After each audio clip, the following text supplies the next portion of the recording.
math ဖန်ချန် channel ကနေပြန်လဲကျေဆိုပါတယ်ဒီနေ့တော့ဒီ post file လေးပြန်အတူတူတက်ကြမယ်ပေါ့နော်အဲ့တော့ y prime ဆိုတာကဘာနဲ့တူလဲ dy over dx ကဘာနဲ့ညီတဲ့သဘောလဲ y square sin x okay နော် okay အဲ့ဆိုရင်ကျမတို့က separate the variable okay ဆိုတော့ variable ကိုပြန်ပြီးမှ separate ခွဲကြည့်မယ်အဲ့တော့ဒီမှာဘာရမလဲဆိုလို့ရှိရင် y square ဆိုတာ y ကိုတက်တက် x ကိုတက်တက်ခွဲမယ်ပေါ့နော်အဲ့တော့ဒီမှာ1 over y square okay into dy ကဘာနဲ့ညီမလဲ sin x dx နဲ့ညီမယ် okay နော်အဲ့တော့ integrate both side ဗာလဲနှစ်ဖက်စလုံးကို integrate လုပ်မယ်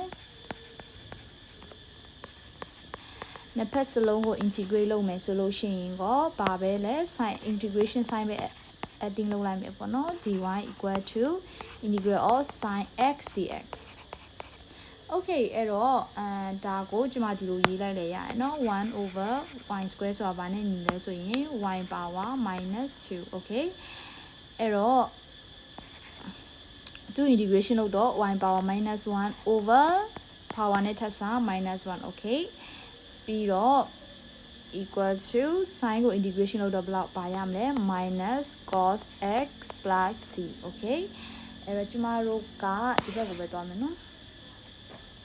အဲ့တော့ -1 over y ဟုတ်တယ်နော် power negative ဆိုရင်ပိုင်းခြေကိုပို့လို့ရတယ်ပြီးတော့ -cos x plus c ကျမတို့လိုချင်တာက y ပေါ့နော်အရင်ဆုံးလက္ခဏာကိုသူ့မှာ positive ဖြစ်ချင်တယ် positive ဖြစ်ချင်တယ်ပေါ့နော်အဲ့ဒါကြောင့်မို့လို့တကွင်းလုံးကိုဗာနဲ့လုပ်လိုက်မလဲ negative နဲ့မြောက်လိုက်တော့ဒီမှာ positive 1 over y equal to positive cos x minus c okay နော်ဒီလိုပုံစံလေးရလာပြီအဲ့တော့ကျမတို့လိုချင်တာက y အဲ့တော့ y ကိုလိုချင်တော့ဗာလဲ1 over cos x minus c okay နော်အဲ့ဆိုရင်ဒါကကျမတို့လိုချင်နေတဲ့အဖြေပဲဖြစ်ပါတယ်အားလုံးအဆင်ပြေလို့မယ်လို့မျှော်လင့်ပါတယ်မေးချင်တာရှိရင်မေးထားလို့ရပါတယ် thank you ပါ